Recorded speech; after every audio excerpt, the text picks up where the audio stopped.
Beep, beep, beep, beep, beep, beep, beep. All that's new and approved from the Jester. Hello all. Let's talk science. I found an interesting article on iNews, which I think is worth doing a small investigatory bit about. So let's have a look at this. Science. Let's talk about science. What many of you don't know, I'm sure, because I don't think I've ever told you the story, is that I was involved in a STEM project for some time, working with some fabulous people doing PhDs in the engineering sphere. And the whole thing went tits up, so to speak, when all this nonsense started to gain a foothold in the universities. So it was difficult. At that time, there was a situation where, after the death of George Floyd and the BLM fiasco started, the hashtag #ShutDownSTEM became a global phenomenon and was actively pushed across not just Twitter but Reddit and other forums. #ShutDownSTEM, with the idea being that you would get students to shut down their meetings with their professors on any given day and then spend the rest of the day learning about Black history. That was the idea, okay? This was, unprecedented. I got a phone call from a professor saying, what the is this and why are they cancelling their sessions? So I thought I'll do some digging, and I did, right? And I went into the history of this particular hashtag, where it had come from, what it was about. And it turned out that the hashtag #ShutDownSTEM, which incidentally had a website where people could sign up for it, was signed by thousands of academics in the UK. Thousands of academics in the UK. The hashtag then became very popular, and the students started to tell the professors, we're not coming to your lessons. I thought, this doesn't ring true. There's something not quite right here. So diggity, off I went. And I began by finding that it was pushed by a lot of BLM activists. And I kept digging and digging until I could dig no more, i.e. I went back through the hashtag until I found its origins. And I got the receipts and put it all together. And the origins of this particular hashtag #ShutDownSTEM were a Reddit forum with a bunch of ne'er-do-well troublemaking geeks, right?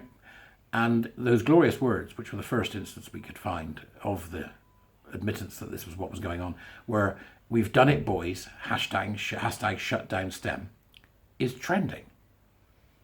It was a hoax, okay? In STEM, a hoax, right? Signed by thousands of academics in Britain. The stupid elites, right? So that essentially is what happened. It was actually a hoax, but it was picked up by two queer journalists in New York, both of whom tweeted about this as if it was actually real. They hadn't done their due diligence, or they had and they knew, one or the other. And then it was picked up by Ben Shapiro, who retweeted it to his millions of followers. And the next thing you know, hundreds of millions of pounds worldwide were wasted on a hashtag that was a scam from Reddit. Right? Now, when I tell you this little tale today, I want you to keep that story in mind, because it's important, right? Why it's important, we'll come to. Okay?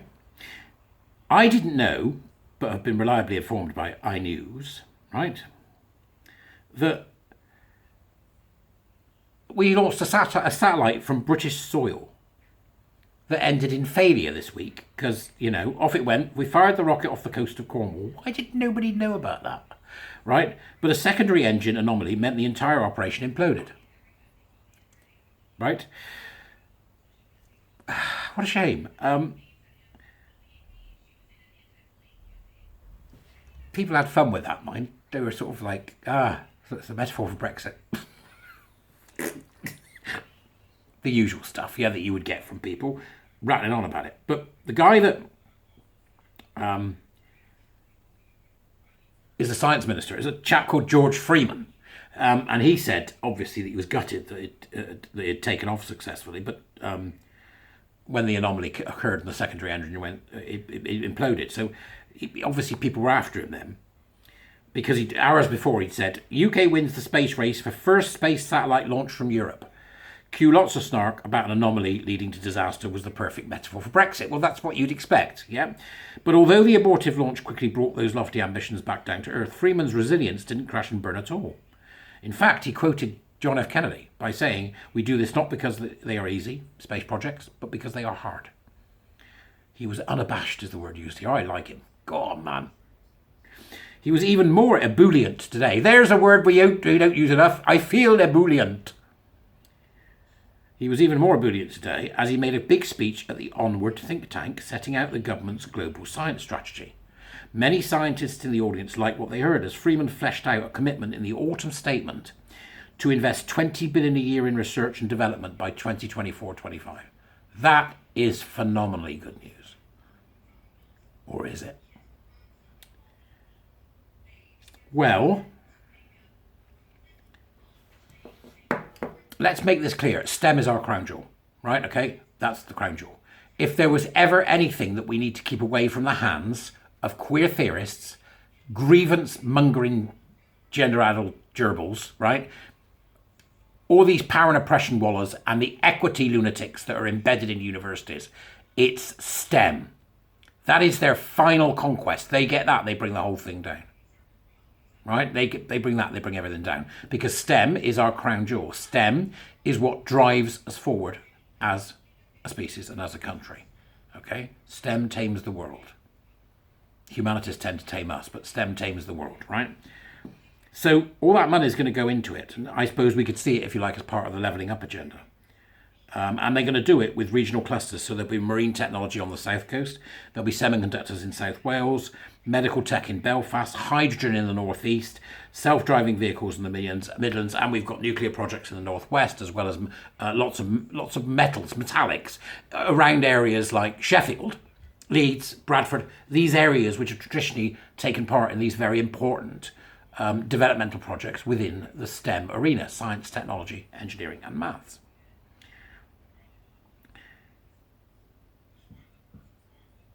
I have a worry. I have a big worry. I saw a document about 2.5 years ago from a meeting at one of the major universities in the UK, in which an English literature student said with absolute clarity, as they took over running a particular portion of a science offering to engineers and to scientists, a training offering, a learning forum, a learning project, very well funded learning project, which was run and is, I believe, still run by an organisation called Advance HE. They need looking at very carefully, Mr. Government Man. Okay, so and they said, oh, I'm looking forward to coming to queer STEM. That was the words they used. Now, I have since seen the introduction of people with pronouns in their signatures into various STEM projects, the silencing of senior professors who have not stood up to these ridiculous people, and the insane inculcation of ridiculous power and oppression grievance narratives by students and by professors into serious projects that are involved in things, for example, like building nuclear reactors. Now, these people always aim for, as you know, the end of meritocracy. They don't like equity. They don't want the best person for the job. Now, you tell me, do you want the best person for the job building a nuclear reactor? Or do you want somebody who's chosen because they happen to be gay or female or black or whatever it may be? Or do you want the best people?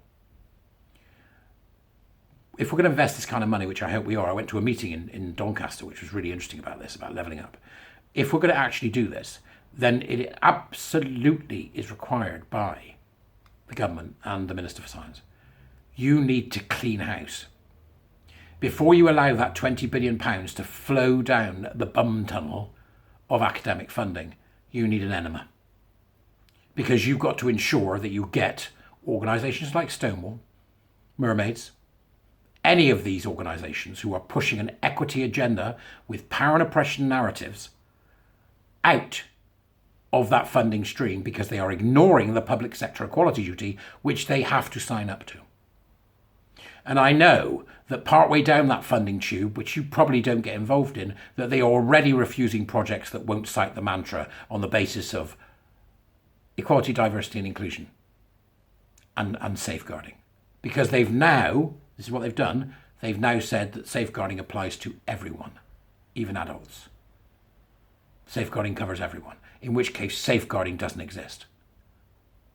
right? So I'm pleased by this 20 billion, but don't for one second think that that 20 billion is going to get where you need it to go if you do not give the academic funding bumpipe an enema. And you're going to need people to help you do that. And strangely enough, I know just the right folks to help you do it.